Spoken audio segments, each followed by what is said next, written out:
We begin today's episode of Pain with a flashback of Adam, former driver of the Aegis, and Laura, former driver of Jin, sparring. Though instead of using Jin and his power, Laura is opting to use the powers of a blade called Haze, who looks suspiciously like the girl we see in modern times. Also Bridget is with them too. Gotta wonder who her driver was at the time. Mithra and Adam contemplate their power and how best one can draw out the power of a blade, and Adam comments that his ability to restrict the power of other blades is helpful for training. No relying on their cheat codes and whatnot. They comment on how similar in appearance Laura and Haze are, which to me says that Laura is likely the first person to have resonated with Haze's core crystal, since I think if a blade's first driver has a strong enough will, or something like that, then it manifests in a more unique blade. I don't know about that, I forget how it all works. It's always confusing, it's probably not explained very well anyway. Whatever. One cute cuddle, and Jin shows up, who, when asked to spar, comments that he doesn't really like fighting. Shame that he seems to really like stabbing people, though. Returning to the present day and world, we are yet again on a calm ship in the middle of nowhere, with the thing at the front of the ship doing whatever it is she does, while Mithra stares with a large sadness in her face. Flashback to the end of last episode after it cut off, and the thing says that the Praetor wants to meet with Rex as a fellow Aegis driver. Yes, the in-world equivalent to the Pope is the driver of the main antagonist. Can't be anything suspicious about that at all, nope. Also, the Praetor is Pole's driver. He's an old man. After some discussion with Mithra, Rex agrees to meet the Praetor, and so here we are, on our way to the religious place. Mithra and the Fan have a brief conversation about basically nothing. Then Pyra and Mithra have a brief mental discussion about her core crystal, which is missing its lower half. They switch appearance, and that way Mithra is able to think things over, because she's old too. And now we're in control to explore the smallest and most unnecessary place in the entire game. However, it gives us our second chance to listen to my favorite area theme in the entire game. I think in the first episode, I might have said this could potentially be my favorite song in the game in general, and maybe even favorite song of all time, but a fair bit has changed since then. It's still my favorite area theme in this particular game specifically, but I think overall it's likely been kicked out of my top 5 songs since then. Not that it matters, as the moment is short-lived. Talk to the party members, talk to Fan, and then we go on to another place where we meet up with Torna. They've collected quite a collection of core crystals for some purpose, and I can tell you right now that it's not to resonate with them. They will never use another blade ever again. On a more important note, Akos seems to have found a Moradine excavation site on Temperantia, where they've been unearthing some ancient Titan weapons originally created by a civilization known as Judicium, which fell during the Aegis War. They were the founders of Flesh Eater technology, and were even experimenting on Titans, which Moradine has now taken to continuing. Jin says they should either destroy it, or make use of it for themselves, and then Petrotra and Migdal return, with the Brat in a bit of a hissy fit, though the others seem quite used to it. It seems they managed to retrieve the artificial blades regardless of our interference, and they inform the others the rest. Mikhail and Jin seem to know Haze, which, yeah, we saw in the flashback anyway, so that's not new information, and I'm just increasing word count in what's already going to probably be a long video. Jin doesn't say much about it, and instead asks about some project Mikhail is working on, which is in the works, but progressing a bit slower than expected. He also asks about the Aegis location, and decides to head to Temperantia alone to buy them some time, whatever that will entail. The rest stay behind to help Mikhail, and that's all he wrote. We return to the protags, who have arrived at the Eleftherian Archipelago, my favorite location in the entire game, and the one that originally made me truly fall in love with the game. Possibly it being the location that made this game become my favorite game of all time. I don't remember, nearly 1,000 hours and a largely unremarkable first playthrough because I was bad at the game muddles my mind a bit. It also happens to be the Titans where Rex grew up, which causes Pyra to get all giddy about seeing his hometown. There are 2 paths to take, an easier path that leads directly to the hometown of Fonset Village, and a more dangerous path that leads directly to the next harbor that we need to take to Indal. After some eager convincing from Pyra, we choose to head to Fonset Village, though you can take either path to get there. But first, we do other things. See, there's a lot of stuff we can do around the world at this point, from quests to grabbing items to just whatever. Stuff that we couldn't do before having Morag. The main one is a pouch expansion kit, which we need to make significant progress in the We Meet Again quest given by Jack, who is the Dormati we saw resonate back in Torgoth in Chapter 2. Kinda neat that he's part of a surprisingly major questline, though I'll save the details in this case, it doesn't really matter. What does matter is getting on top of Smuide Mountain, where we can ride the containers to this isolated cliff, where after wandering around for admittedly a few dozen minutes, because I couldn't find it, I finally find our prize. A pouch expansion kit, which I immediately throw on Morag, as she's still going to be a tad bit more helpful than Tora. Not that it really matters, as we just obtain another kit for him in a bit. Something else to note is that I had originally planned to do a few other side quests in this episode to try and face a particularly difficult enemy, but if I'm being honest, after all the pain I go through on this episode, I decided to save it for the next one. I do at least one quest I initially thought was related, being related to the Militia Corps and Dormots, but it's actually not related like I thought. Oh well, I enjoy the quests anyway. I finished up the We Meet Again quest as well, and afterwards decided to pull out some blades as a celebration, as I've got a few rare cores again. Here's how that goes.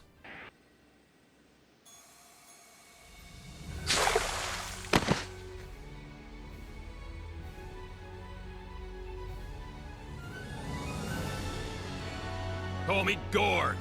It is a great honor to have met you.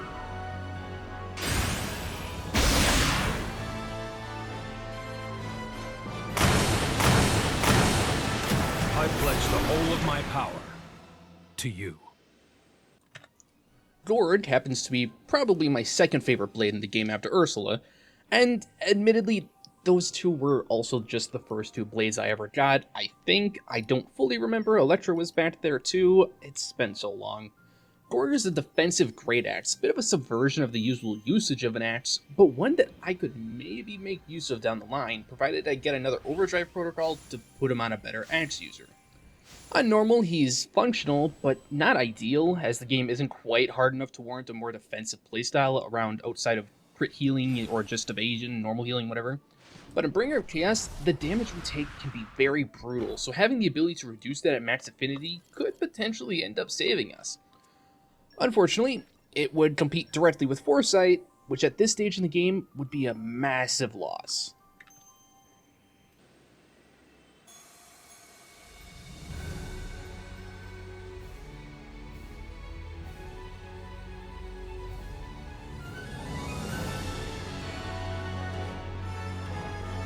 I am Perun.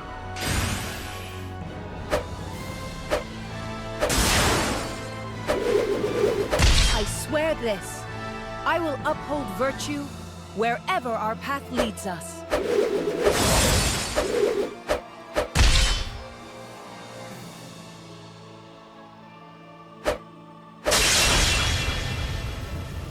Now, let us attend. The jiggly woman you see before you is Perun, who's a bit odd. She exists to be a bit of a last line of attack, but exists on the single least defensive weapon type in the game, and doesn't really have too much to aid in that defensive capability. She's hard to make good use of, and even with those potential strengths, is still going to be outclassed in pretty much every circumstance. But I like her personality well enough to at least try to use her, and I do eventually waste an entire overdrive protocol, and the last one I can normally get, to move her to Rex. Should I have done that? Absolutely not. But welcome to me, the guy who seems to pull in all the ice rares on Nia, and has given 2 of them to Rex. Nobody is going to think this is a good idea, and neither do I. But it's actually come in handy both times. You'll find out why later. Now, Leftheria is a big but largely unremarkable place in terms of story-related content until we get to Fonset. So to start, I'll start by saying that there are, once again, 3 unique monsters here I want to try fighting. But this is the chapter where I need to start limiting my time spent on them. Out of the 3 I set out to beat, I only managed to take down one of them, and it's entirely through the process of cheese. First on the list I wanted to take on was Jadeite Polly, who only shows up in Aurora weather. The problem is enemies have tripled the amount of damage they do in this area for some reason. probably to encourage using Morag and her evasion tanking prowess. But with the speed and AoE that Jadeite Polly has, even with a shockingly low health pool, we just physically cannot beat this stupid fish right now, or at least it doesn't feel like it. Maybe with the right setup, but after a couple hours of trying, I just decided it wasn't worth the effort. So that's fun target failed, but I'm not gonna lose much sleep over it. Especially now after this episode took 16 hours of footage to record anyway. The next target is on the very far edge of Letheria, past an entire cutscene where the crew talk about how the archipelago works. There's one massive introverted titan inside the cloud wall, with all the other jellyfish titans sort of orbiting around the larger titan and connecting via somehow, with even smaller jellyfish titans orbiting around those ones. Speaking of, those even smaller titans are our ticket to find some helpful items around Letheria. I won't go into great detail about the routes, you can just watch them to figure out, like a wildlife explorer or something like that. Use those eyes. Or just look it up elsewhere, I can't stop you. We get a few rare cores by doing this, as well as a pouch expansion kit that I throw onto Tora. He deserves it. Maybe. After that, it's time to take on Skyfist Remington, a well-known unique monster who walks directly on the path between Letheria and Isheva Harbor, and by Letheria I mean Fonset Village. I wrote Letheria in my script, and I was probably tired at the time. He's slightly less broken than Jadeite Polly, but still hits like a truck and has many more healths than Polly does. I do my best to figure out a basic strategy, and I make something that slightly works, but I don't want to blow down him into the Cloud Seas since I wouldn't get any of his drops, so I find a different way to choose him instead. It takes a couple hours to think of after just throwing myself into him over and over again, hoping something would change, but using a nearby rock that's slightly disconnected from the path and manipulating this game's questionable pathing, I managed to keep him out of range of being able to attack me in any way while being able to attack him from a distance. However, this comes with its own issue, created by my own stupidity. Morag sucks with ether cannons, probably the worst cannon user in the game, and I chose to pick her because she does have at least the fastest cannon auto attached in the game, and I fully intended to just abuse that to AFK beat Remington, like I did, what's his nuts from the last episode, Eugene. However, after a certain HP threshold, Remington starts spamming healing arts, and in order to counter it, I need to be present and using arts, because the auto attach just wouldn't do enough damage to outpace it. It takes nearly a whole hour to beat Remington using this method, and being frank, it really wasn't worth it outside of the Pentagon chip. Oh well, I did it I guess, and now you can too if you're struggling with him. Just use Nia instead, for your own sanity.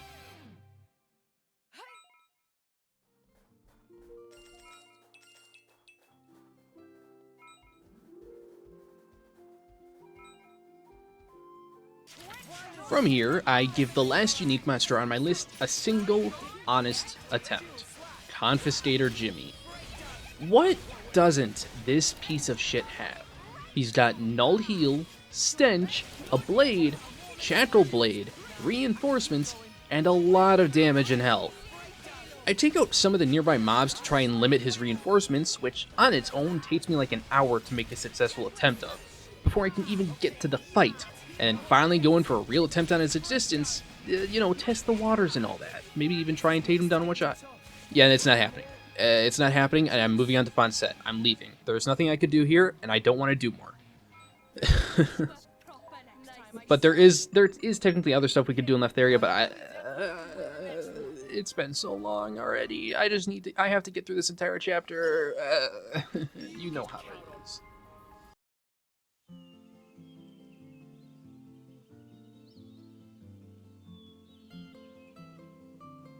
Rex!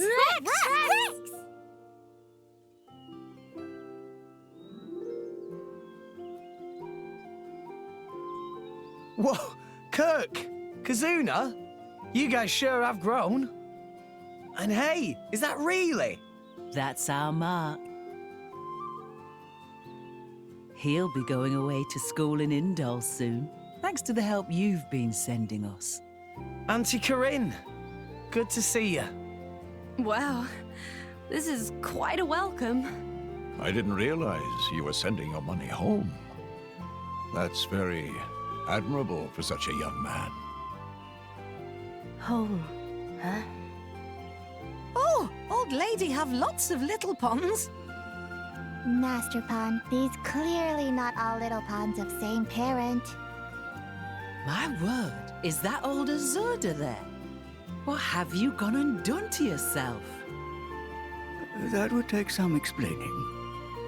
Incidentally, is there some way you could put us up for the night? Long day and all. Is there some way? Don't give me that. Stay for as long as you like. What's mine is yours. Thank you. Auntie, thank you so much. I think I'll go for a bit of a walk first, though. Ah, yes. Leave your friends with me. Pyra, could you come along too? Oh, of course. Right then. Come with me, all of you.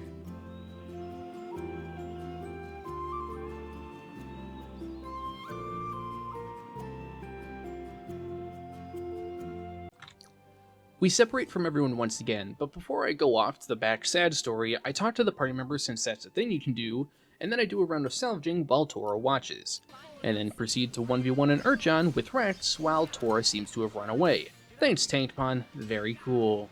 I checked out the shops, which are mostly useless to me right now, talk to Nia, and then head to the town's graveyard, where we learn that Rex is actually an orphan.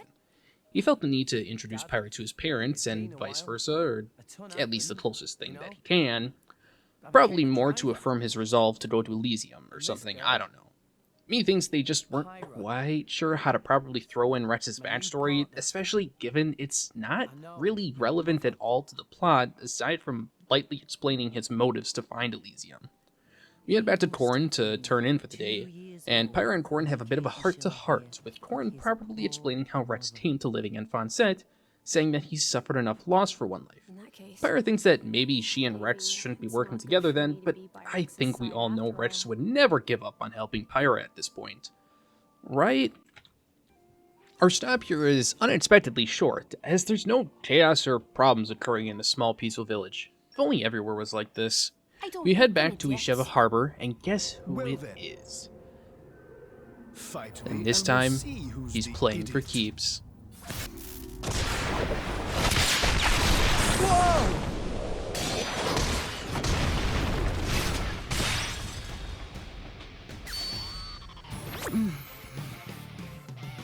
That's it? That's all I get?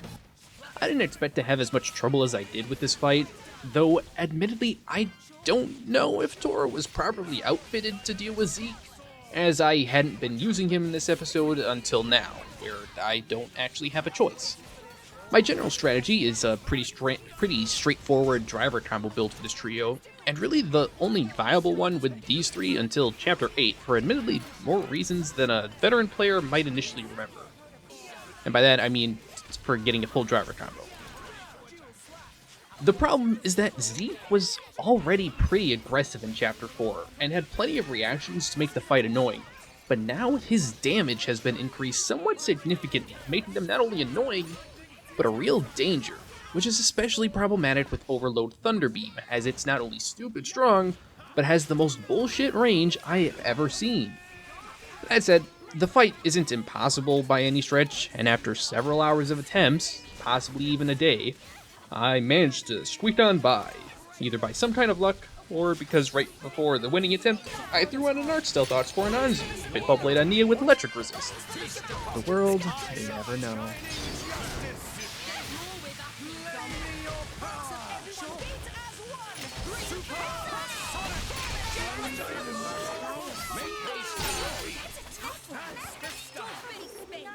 Master Pond.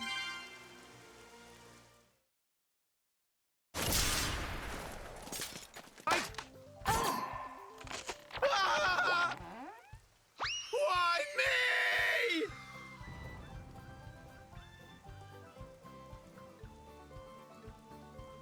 There he goes. And on to Indal we go, which really manages to nail that uncomfortably clean and pure vibe that you know full well has no reason to be trusted. The choir music really sells it too. We buy some cookies, which is the third good deed we've done this playthrough, allowing Perun's second level affinity chart to be unlocked. For reference, the other two we've done so far are paying the fee to Hertram at the start of the game and giving the one kid Naraya a new chess set. There's one we could have done in Chapter 4, but I think I was initially planning to do it during the last episode, but given the lengthy break between them, I completely forgot. Anyway, I check out the salvaging shops because there are two, one of which may or may not be extremely shady, and then decide to do some salvaging for the hell of it. Get used to that for this episode. I salvage whenever I feel like I'm going insane for some reason. After I get my fill of clouds, I check out some more shops, updating our combative prowess before checking out some of the more eyebrow-raising realities of this place. There's a ton of refugees, and it seems like what is effectively the most powerful and influential political force in all rest, being the Praetorium, does the bare minimum to make their lives livable. Makes you question how good they really are. I throw some gold for the hell of it, because it's yet another good deed for Peru. And just a good deed in general. Be good. Now, I'll be frank. There's a lot of plot here, and not a lot of Bringer of Chaosing. So I'll summarize it very briefly. We rest, Brett is briefly jealous of Adam, we wake, meet the Praetor, blah blah blah, old person, blah blah blah, hallucinations, blah blah blah, sleepy time. Jane takes over the Titan weapon and starts firing at Orion's. Moron runs off to figure out what's going on. We follow suit, yell at a senator, get ready to go to Temperantia to deal with the situation, but what's this?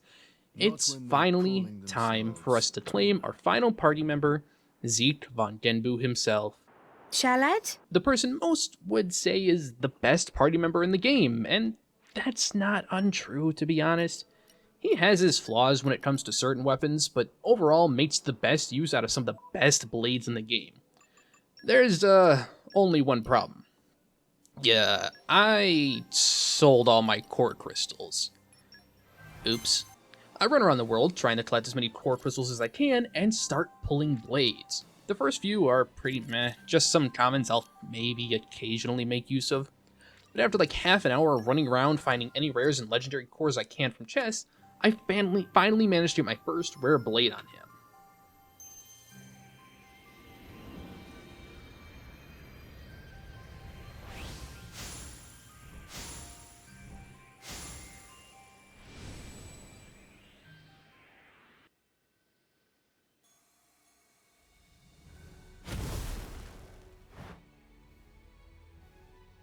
Who dares call upon Vale?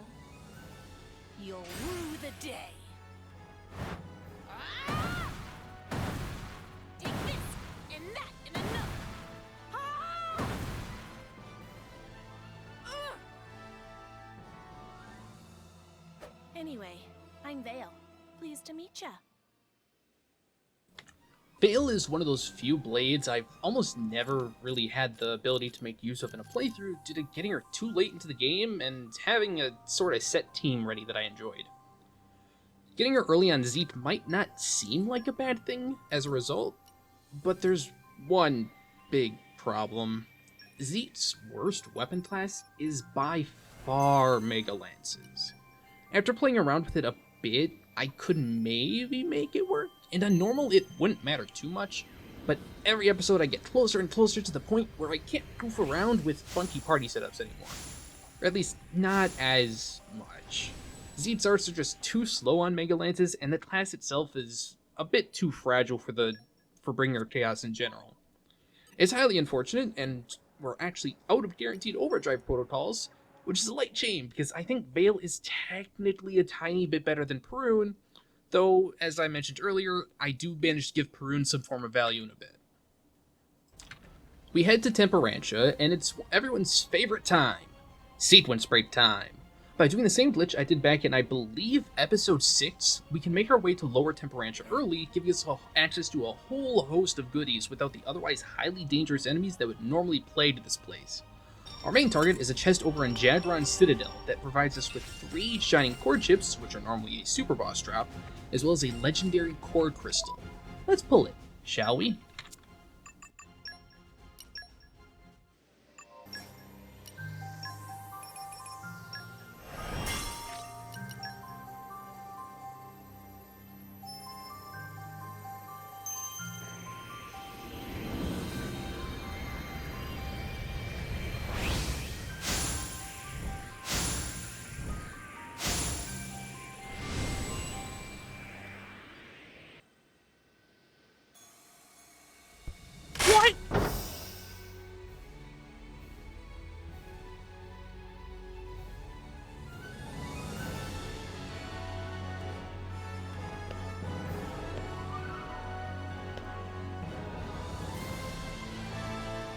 Cosmos. Obey strategical multiple operation systems. All systems operational. Are you my master? Cosmos is the rarest rare blade in the entirety of the game, having a base pull rate of about 1 in 1,000, and also probably being the best gacha blade to exist. We've certainly gotten ourselves a highly valuable asset for the team. She's even on Zeke, the best possible person to be using her. She's got a light element, which will be extremely valuable coming up to help Mithra do some light combos, and her level 2 special is probably the best healing option we've got at the moment due to her high damage causing high healing. Fun fact, the first time I ever pulled Cosmos, it was during Chapter 2 of my first ever run on Bringer of Chaos, but I was skipping animations because my burnout arrow was fast approaching, and in my ever so intellectual decision making, I decided to release her because I was salty that I skipped the animation of such an important moment. Not so here. As for the Shining Star chips, I admittedly have never used these wisely because of how broken they are to have this early on. I give one to Pyra because Best Girl deserves it, another to Vale to see if I can maybe make Zeke Lance's work just by having ridiculous damage to support the slow animations on his arts, and the last I give to Ursula, because when I eventually finish her quest, I will be using her even if it costs me hours of my life. I also head to the Profaned Place secret area to collect some more stuffs, but none of it is overly important, and we don't have the field seals needed to get the big bucks around here. I do a bit of running around to get some core chips and other such accessorize for the coming fights, and then head forward to the boss gauntlet of this chapter. Through the power of Fan Lenorn, we stop the Titan in its tracks to allow ourselves to jump onto its back, where we can directly try to cut the power fueling the weapons. This fight is rough for a few different reasons, but the most notable right now is that this machine, for whatever goddamn reason, has the ability to shackle blades, the worst debuff in the game by far. So how do we deal with it? After enough attempts and planning and thinking, I managed to come up with a relatively viable method of sealing shackle blades before even properly trying to do the fight. The gimmick here is you need to break the power lines, not fight Aishma's core, which is constantly regenerating more health than we can take away. But you can beat up the core a bit to set stuff up without activating some of its more dangerous attacks, like the Razor Thread that shackles blades, or Blast Hammer, which is a very strong AoE. So we do a quick combo of Pandy into Pyra into the Ice Ball Kurumi that I have on Nia, so seal Shackle Blade, and then we begin to target the power lines. Sealing Shackle Blade doesn't guarantee us the win, mind you, as the core still hits pretty hard without it. Sealing Shackle Blade just actually gives us a chance. The power lines themselves don't really fight back, but once it reaches half health, it enrages, quote unquote, which basically just means we've exposed the wires proper more or less, and now we're being shocked every time we attack it. Spike Defense helps to minimize that damage, but it's still a rough form of damage to be taking, especially since a lot of Zeke's cannon arts are multi-hit. Thankfully, eventually we managed to make it through with the combined healing of Mia's Everything and Cosmos level 2.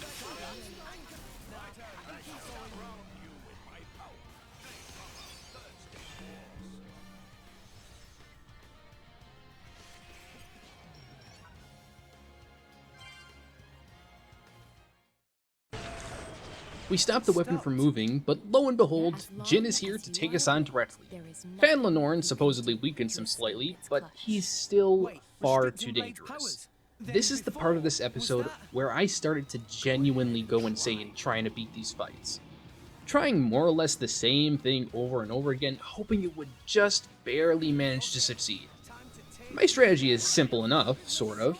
Jack up Mithra's special recharge rate to combo with Cosmos, as Jin has the surprisingly dangerous debuff of Affinity down, which can quickly make things get out of hand, especially on Bringer of Chaos.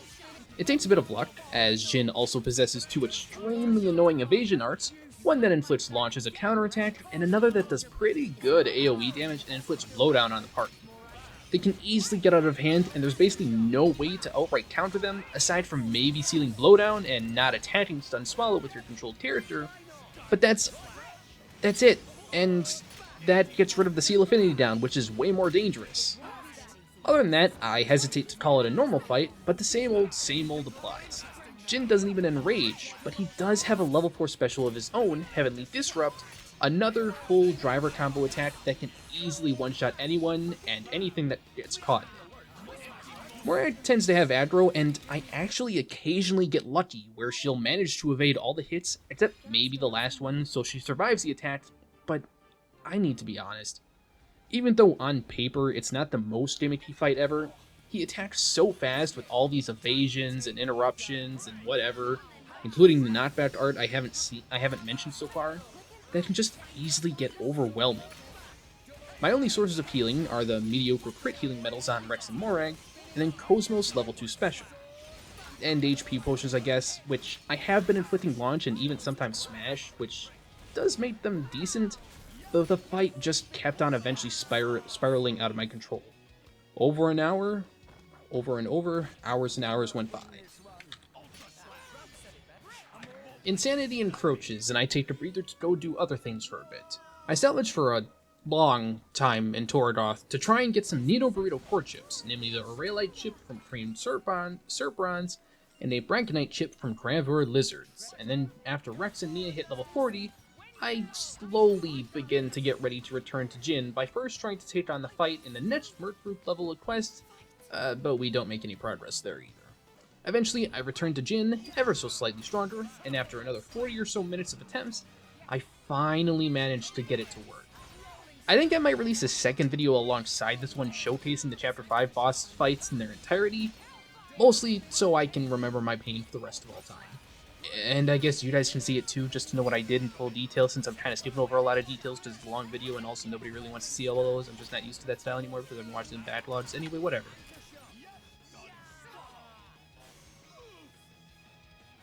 Anyway, with Jin fate beaten, he decides to kill Fan Lenore, freeing her from the Evil One, before not too long after beginning to lose control of his power, with Akos stepping in to take him to safety.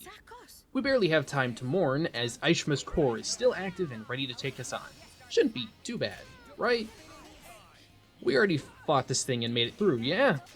Wrong. Insanity was still at a high, and I was struggling with this fight. Eventually, I took yet another break to now explore more of Temperantia, learning that, yes indeed, there are some enemies down here. Ones that we can't even begin to pretend are fightable. And then I run off to do some more salvaging, because I guess this is just my therapy now.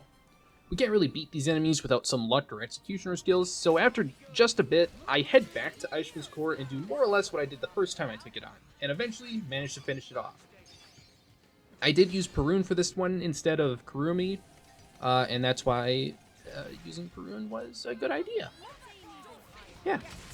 Anyway, I'll leave you guys with this brief final cutscene while I go silent and cry in the fetal position. See you guys back here for the first half of Chapter 6. Make use of my power! Go for it! Time to take your lumps!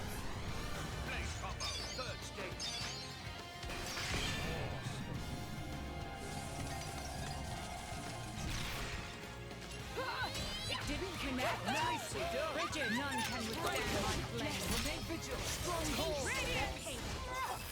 I am wrong! Always have been, always will be!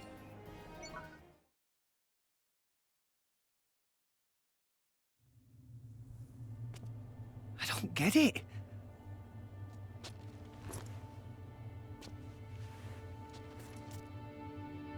I'm meant to be a driver now. I have a blade of my own.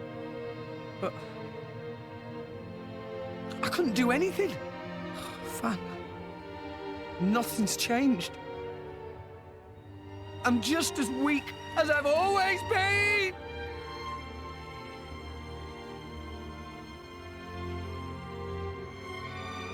Jin, what happened to make you like this?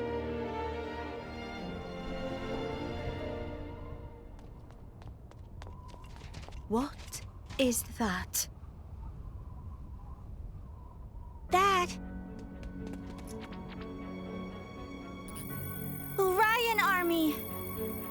So many of them! What? No! Shit! Who gave that damn order? At this rate, I don't think there's any stopping them. How so? They think Mor Ardain attacked them illegally, with no declaration of war. This is bad. If someone doesn't explain what's really going on... But there's no time for that. So what? We just give up?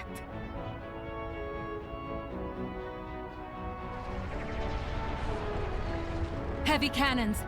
That's Uriah's main weapon.